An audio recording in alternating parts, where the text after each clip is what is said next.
Bab 147, yang tersisa 4. Jangan lupa like dan subscribe, agar kami makin semangat upload lebih banyak.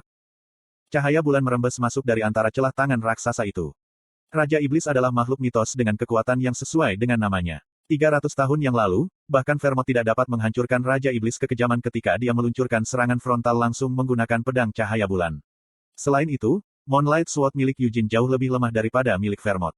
Jika Raja Iblis pembantaian telah menggunakan sihir apapun saat ini, tidak mungkin bagi Eugene untuk menggunakan pedang cahaya bulan saat ini untuk menghancurkan sihir Raja Iblis dengan serangan frontal langsung. Eward memandang ke depan dengan mata terbelalak. Dia merasa seperti ribuan semut merayap di permukaan otaknya. Semut-semut yang berbaris itu tiba-tiba menggali jalan ke tengah otaknya, mengacaukan pikiran Eward. Ingatan orang lain mengacaukan otak Eward, tapi dia tidak tahu ingatan siapa itu. Itu menunjukkan Eugene terbungkus api putih. Nyala apinya tiba-tiba kelebihan beban, tetapi dia tidak menggunakan teknik yang berkaitan dengan formula api putih Leonhardt. Dia menggunakan teknik yang dia gunakan sebelumnya sambil menghindari serangan Dominic saat dia bermain-main dengan Dominic. Butuh lebih dari seorang jenius untuk mengembangkan keterampilan tingkat lanjut semacam itu. Eward melihat pemandangan yang belum pernah dia lihat sebelumnya dalam hidupnya. Terbungkus dalam api putih, seorang pria mengayunkan pedang suci. Faktanya, dia menggunakan banyak pedang, terkadang, dia menggunakan pedang suci, tetapi dia juga mengayunkan pedang cahaya bulan. Seiring waktu, pakaian dan gerakannya berubah. Tapi ada sesuatu yang tidak pernah berubah, pria lain yang bertarung di samping pria dengan pedang suci. Pria kedua ini, ditutupi dengan bekas luka, tidak terbungkus api, tetapi dia tetap berjuang. Tidak peduli seberapa kejam serangan musuh, dia tidak berhenti. Setiap kali senjatanya hancur, dia akan mengambil yang lain dari tanah. Beberapa serangan sepertinya mustahil untuk dihindari, tetapi pria itu entah bagaimana menghindarinya. Itu bukanlah akhir, dia bahkan melakukan serangan balik. Perlahan, ingatan dari masa lalu yang jauh tumpang tindih dengan masa kini. Saat itulah Eward menyadari, pria yang penuh bekas luka itu tidak lain adalah Eugene Leonhardt. Awkkkkk. Eward menjerit kesakitan. Rasa sakitnya lebih besar daripada keterkejutannya karena menyadari kebenaran tentang saudara angkatnya. Cahaya bulan yang merembes masuk melalui celah tangan raksasa menghancurkan sihir Eward. Langsung menghadap cahaya, tubuh Eward mulai hancur berantakan. Dia menggunakan sihir Raja Iblis, tetapi kekuatannya tidak sebesar ketika Raja Iblis menggunakannya sendiri. Apakah itu menyakitkan? Eugene berseru, mendorong Moonlight Sword lebih jauh ke celah di antara jari-jari tangan raksasa itu. Lengan kirinya hancur. Dia juga tidak menyangka akan terkena rebound ignition di saat kritis ini. Tetap saja, dia tidak berpikir dia tidak beruntung. Itu hanya membutuhkan lengan Eugene untuk mengurus sisa-sisa Raja Iblis. Selain itu, lengan kirinya bahkan belum dipotong. Tulang di lengan kirinya baru saja hancur, dan daging di sekitar tulang telah hancur. Dia akan sembuh tanpa bekas luka. Dia merasakan sakit, tapi lukanya tidak cukup sakit untuk membuatnya berteriak. Bahkan ketika Eugene, Hamel telah mati dengan lubang di dadanya, dia tidak berteriak sekalipun. Cedera semacam ini bukan apa-apa baginya. Aku cukup yakin patah hati patriark lebih menyakitkan. Eugene dengan getir menatap Eward. Dia tidak bisa menganggap Gillette sebagai patriark atau ayah yang hebat. Namun, pria itu mencoba yang terbaik, dan Eugene mengira dia agak tidak beruntung. Jika Gillette menjadi orang tua yang lebih aktif, Eward tidak akan jatuh sejauh ini. Gillette adalah ayah yang ceroboh, dan Tanis adalah ibu yang rakus. Petik 2. Kalau saja, Eward tergagap dengan jeritan yang menyakitkan. Membuka mata hitam kemerahannya lebar-lebar, Eward memelototi Moonlight Sword. Dengan pikiran rapuh Eward, membuat keputusan adalah hal yang mustahil. Namun, semangat yang menggerogoti pikiran Eward mendorong tubuhnya ke depan dengan kedengkian. Kalau saja kamu tidak ada di sini, teriak Eward. Tangan raksasa yang melindungi tubuh Eward terbuka. Meskipun terpotong oleh sinar bulan, jari-jarinya muncul ke arah Eugene. Tidak, itu bukan jari lagi. Kegelapan yang dipenuhi dengan keinginan untuk membunuh Eugene menyerbunya, tetapi itu dihamburkan oleh cahaya bulan yang semakin terang. Eugene tidak menjawab teriakan panik Eward. Otot dadanya kaku, dan jantungnya sakit. Beberapa waktu telah berlalu sejak Eugene memulai pengapian. Dia tidak berjuang dalam pertarungan ini, tetapi dia telah menggunakan kekuatan yang sangat besar dibandingkan saat dia melawan barang. Aku mulai lelah, gumam Eugene saat dia bergerak maju. Dia belum selesai menggunakan pengapian. Ketika dia ingin mempercepat, semua mananya terpicu sebagai balasan, memungkinkan dia untuk melompat ke depan seperti kilat. Kegelapan yang menyerbu masuk cukup tidak menyenangkan untuk menghancurkan orang begitu menyentuh mereka, tetapi nyala api Eugene mendorong kegelapan. Jika hanya, Eward terus merintih. Eugene dengan cepat menutup jarak antara dia dan Eward. Berbagai jenis mantra sihir terlintas di benak Eward. Dia bisa menggunakannya untuk keluar dari situasi saat ini. Ya, Eward memiliki segudang sihir yang belum dia gunakan. Bukankah dia merindukan sihir semacam ini sejak dia masih kecil? Jika dia mengorbankan Eugene, dia akan belajar sihir yang jauh lebih hebat dari sekarang. Apa yang harus saya lakukan? Eward bertanya-tanya. Saat ini, Ada satu hal yang sangat tidak dimiliki Eward, kemampuan untuk membuat penilaian selama pertempuran. Dia tidak bisa menghancurkan Eugene dengan kekuatannya, dan menggunakan sihir tanpa rencana apapun tidak ada artinya. Namun, Eward tidak pandai membuat pilihan. Dia sangat ingin belajar sihir sejak dia masih kecil tetapi tidak memiliki bakat dalam sihir yang sangat dia dambakan. Namun, dia tidak pernah berusaha cukup keras untuk mengkompensasi kekurangannya. Itulah mengapa sudah terlambat bagi Eward untuk menang. Dengan Moonlight Sword, Eugene menembus jantung Eward. Bahkan sebelum Eward mengerang, Moonlight Sword bersinar. Cahaya bulan pucat menyala di dalam tubuh Eward.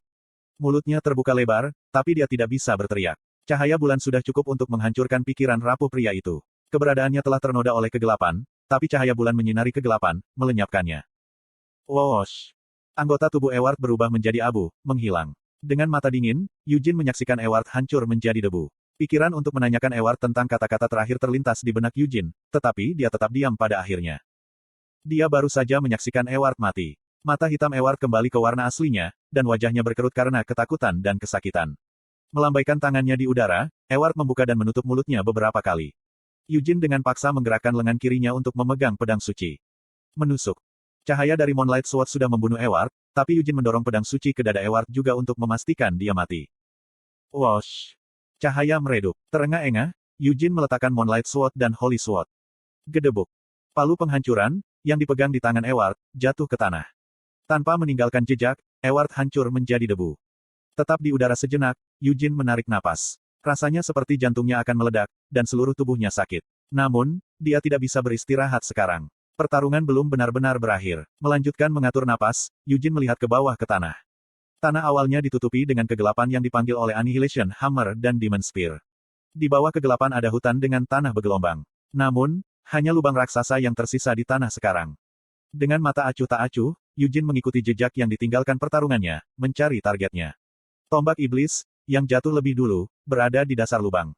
The Annihilation Hammer berada di sebelah lubang. Petik 2. Hector. Eugene mengerutkan wajahnya karena dia tidak dapat menemukan Hector Leonhardt. Terakhir kali Eugene melihat Hector adalah ketika dia terbaring tak sadarkan diri di belakang Dominic. Apakah dia menghilang menjadi debu di tengah pertempuran Eugene dan Eward? Atau yang lain, apakah dia lari? Eugene bertanya-tanya. Anehnya, Hector memiliki artefak yang cukup kuat. Mungkin dia juga punya cara untuk melarikan diri dari kegelapan ini. Mengklik lidahnya, Eugene perlahan turun ke tanah. Hamel, itu bukan langkah yang bijak untuk ditahan. Tempest memperingatkan. Para idiot itu telah menggunakannya, jadi aku yakin aku akan bisa menggunakannya. Eugene terkekeh saat dia mengulurkan tangannya untuk tombak iblis. 300 tahun yang lalu, Hamel dan Molon ingin menjadi pemilik palu pemusnahan dan tombak iblis. Hamel mencoba memegangnya beberapa kali, tetapi setiap kali dia melakukannya, dia merasa seperti akan menjadi gila. Jadi, pada akhirnya, dia menyerah menjadi pemilik senjata-senjata itu. Apakah dia tidak cukup layak? Pikiran itu terlintas di benak Hamel. Demon Spear, Annihilation Hammer, dan Moonlight Sword hanya menerima Vermont sebagai pemiliknya, tidak menerima orang lain. Hanya Vermont yang bisa menggunakan senjata yang sangat kuat itu. Hamel dan Molon juga kuat, tapi tidak sekuat Vermont. Jika seseorang perlu memenuhi kualifikasi khusus untuk menjadi pemilik senjata legendaris, hanya Vermont yang memenuhi kualifikasi tersebut. Hamel berpikir demikian 300 tahun yang lalu, tetapi Eugene tidak berpikir demikian sekarang. Kepala Dewan memiliki tombak iblis. The Annihilation Hammer dimiliki oleh Dominic. Apakah mereka lebih berkualitas dari Hamel dan Molon? Jika kualifikasi berarti bakat, maka sama sekali tidak. Satu-satunya hal yang membuat Doines dan Dominic lebih istimewa dari Hamel dan Molon adalah garis keturunan mereka sebagai keturunan Great Vermont. Konten iklan. Bahkan pedang cahaya bulan, pikir Eugene. Dia sekarang bisa memegang dan mengayunkan pedang mengerikan itu dengan mudah, mungkin karena dia bereinkarnasi sebagai keturunan Vermont. Eugene berdiri di depan Demon Spear. Tombak yang tidak menyenangkan itu dengan gigih memancarkan kegelapan, mewarnai tanah menjadi hitam. Setelah memelototinya sejenak, Eugene tanpa ragu mengulurkan tangan untuk meraih tombak iblis. Oh! Gemetar, tombak iblis di tangan Eugene melolong. Kepalanya berputar, pikirannya bingung. Dia lebih kesakitan daripada saat lengan kirinya diremukkan oleh serangan Eward. Saat dia mengertakkan gigi untuk berhenti berteriak, Eugene mengeluarkan tombak iblis yang tertancap di tanah. Dia keluar dari lubang dan mendekati palu pemusnahan. Tuan Eugene, kamu baik-baik saja, kan? Mer bertanya dengan ketakutan. Tanpa menjawab Mer, Eugene mengulurkan tangan kirinya yang hancur dan meraih Annihilation Hammer. Saat dia meraih palu, pandangan Eugene diselimuti kegelapan, tapi dia tidak terkejut. Menatap kegelapan, dia maju selangkah. Kegelapan berguncang keras saat berkumpul di satu tempat. Meskipun tidak memiliki bentuk tertentu, kegelapan yang tidak menyenangkan ini membuat setiap makhluk hidup secara naluriah bergidik. Eugene akrab dengan kegelapan ini. Roh kegelapan, sebelumnya ada dalam dua bagian, satu di Demon Spear dan satu lagi di Annihilation Hammer. Namun, potongan-potongan itu sekarang bersatu dan menjadi satu, roh kegelapan. Roh itu adalah sisa dari dua Raja Iblis Pembantaian dan Raja Iblis Kekejaman. Ketika dia menyadari sisa-sisa, pikiran Yujin menjadi tidak stabil lagi. Terhuyung-huyung, Yujin meraih kepalanya. Kebenaran ilmu hitam, yang telah membuat Eward terpesona oleh kebahagiaan, akan segera terukir di benak Yujin. Namun, ukiran ini tidak sama dengan mengumpulkan pengetahuan. Jika kebenaran itu tetap ada dalam pikirannya, roh kegelapan akan mengambil alih tubuhnya, terlepas dari kehendak Yujin. Itu berarti Yujin akan menjadi perwakilan dari Raja Iblis, yang dia benci dengan sepenuh hati. Selain itu, Raja Iblis sudah mati 300 tahun yang lalu. Pergilah, Yujin berbicara dengan kasar saat dia maju satu langkah lagi. Wosh! Api putih melilit Yujin. Saat dia terus berjalan, surai api di sekitar Yujin terbang di udara. Dia menjatuhkan Hammer Annihilation dan Demon Spear. Sebelum mereka menyentuh tanah, Yujin mengeluarkan pedang suci dan pedang sinar bulan dari jubah. Yujin tidak berniat mentolerir keberadaan makhluk yang tidak menyenangkan dan mengerikan itu, apalagi menggunakan kekuatannya. Cahaya bulan pucat yang menyatu dan cahaya suci menerangi kegelapan. Ciel Lionheart mabuk, tapi dia tidak mengalami halusinasi. Sudah 3 tahun sejak dia mulai berlatih sebagai Black Lion. Dia tidak pernah melewatkan pelatihan toleransi obatnya, jadi toleransinya cukup tinggi. Pikirannya juga tidak rapuh. Namun, tubuhnya tidak berdaya, pikirannya grogi. Roh kegelapan tidak hanya membelenggu Ciel tapi semua persembahan korban.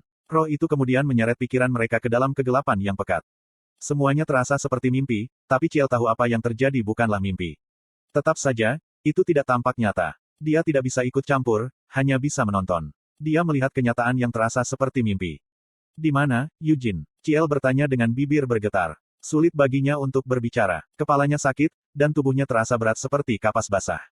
Matanya terus menutup sendiri, jadi Ciel memaksanya untuk tetap terbuka. Di antara orang-orang yang ditangkap sebagai persembahan korban, Ciel adalah orang pertama yang sadar kembali. Dia baik-baik saja, kan? Dia mendesak pamannya, Gion Lionheart, untuk sebuah jawaban. Dengan mata khawatir, pamannya menatapnya, tidak mampu menenangkan diri. Gion menyadari ada sesuatu yang terjadi di hutan. Setelah dia menemukan bahwa sejumlah besar energi iblis terakumulasi di tempat lain selain di tengah hutan, seluruh Black Lion Order berbaris ke dalam hutan. Dominic mengenal baik Black Lion Knights. Mereka terlalu terobsesi untuk menjadikan hanya Lionheart sebagai Black Lion Knights. Sebagai hasil dari obsesi mereka, tidak ada satupun pendeta atau paladin di Black Lion Knightly Order. Penghalang telah dibuat dengan cermat oleh sisa-sisa Raja Iblis dan benar-benar kuat. Namun, karena Ksatria Singa Hitam tidak memiliki pedang suci dan pedang cahaya bulan, tidak mungkin bagi mereka untuk menembus penghalang itu. Bahkan para kapten yang bertugas jaga berkumpul di satu tempat untuk menerobos penghalang, tetapi tidak mudah untuk menghancurkan penghalang semacam ini dengan kekuatan fisik murni. Termasuk Gion, Black Lion sebelum tiba di lokasi kejadian karena mereka sudah bisa menembus barrier. Tidak, mereka tiba karena penghalang telah dihancurkan ketika cahaya cemerlang memenuhi kegelapan. Petik 2. Dia terluka, meskipun. Gion mengangguk, menghela napas panjang. Setelah mendengar jawabannya, Ciel mengangkat kepalanya dengan susah payah dan mencari Yujin. Dengan wajah kuyu, Yujin sedang duduk di tanah. Lengan kirinya yang berdarah berantakan. Tidak aneh jika Yujin pingsan. Sebaliknya, dia terlihat sama seperti ketika Ciel yang setengah sadar melihatnya di dalam penghalang. Apakah kamu baik-baik saja? Ciel berbicara dengan suara gemetar. Suaranya kecil, tetapi Yujin mendengarnya. Melihat Ciel, Yujin menyeringai. Apakah aku terlihat baik-baik saja bagimu? Dia tidak akan berbohong, dia tidak baik-baik saja. Tanpa Christina, Yujin membutuhkan setidaknya 1 minggu untuk pulih dari cedera lengan kirinya dan cedera internal yang dideritanya sebagai rebound dari pengapian. Jangan mencoba untuk tetap terjaga. Tidur saja, Yujin menyarankan kepada Ciel. Petik 2. Aku baik-baik saja. Aku tahu kamu tidak baik-baik saja. Semuanya sudah berakhir, jadi kamu tidak perlu tetap terjaga. Petik 2. Aku ingin mengatakan sesuatu padamu. Ciel tidak berubah pikiran. Dia akhirnya bisa rileks, tetapi dia mulai tercekik oleh emosi. Berpikir bahwa ini adalah bagaimana dia akan mati, dia ketakutan. Meskipun dia berharap seseorang datang dan menyelamatkannya, pada saat yang sama, dia juga berharap tidak ada yang datang. Namun, tak satu pun dari keinginannya yang putus asa menjadi kenyataan. Qian, Gargit, Dezra, dan Genia datang satu persatu. Dan gagal menyelamatkannya. Semua orang telah dikuasai dan ditangkap oleh kegelapan. Namun, Yujin belum datang. Terlepas dari segalanya, dia pikir itu beruntung. Dia berharap Yujin melarikan diri dan pergi keluar hutan untuk meminta bantuan. Dengan bau darah memenuhi hidungnya saat Eward menggambar lingkaran sihir, Ciel secara bertahap menjadi tidak sadarkan diri. Kemudian, ketika dia akan pingsan, dia melihat nyala api Yujin. Kau menyelamatkanku, Ciel diam-diam berbicara setelah dia menenangkan diri. Jangan katakan itu sekarang. Yujin menembaknya. Mengapa? Terima kasih nanti. Aku akan mendengarnya saat kau dan aku baik-baik saja. Anda bisa mengucapkan terima kasih, dengan sangat sopan. Tidak, aku tidak mau. Dengarkan sekarang. Tidak, aku tidak akan mendengarnya sekarang. Anda dapat berterima kasih kepada saya 100 kali sekarang, tetapi saya tidak akan mendengarnya, kata Eugene dengan senyum nakal.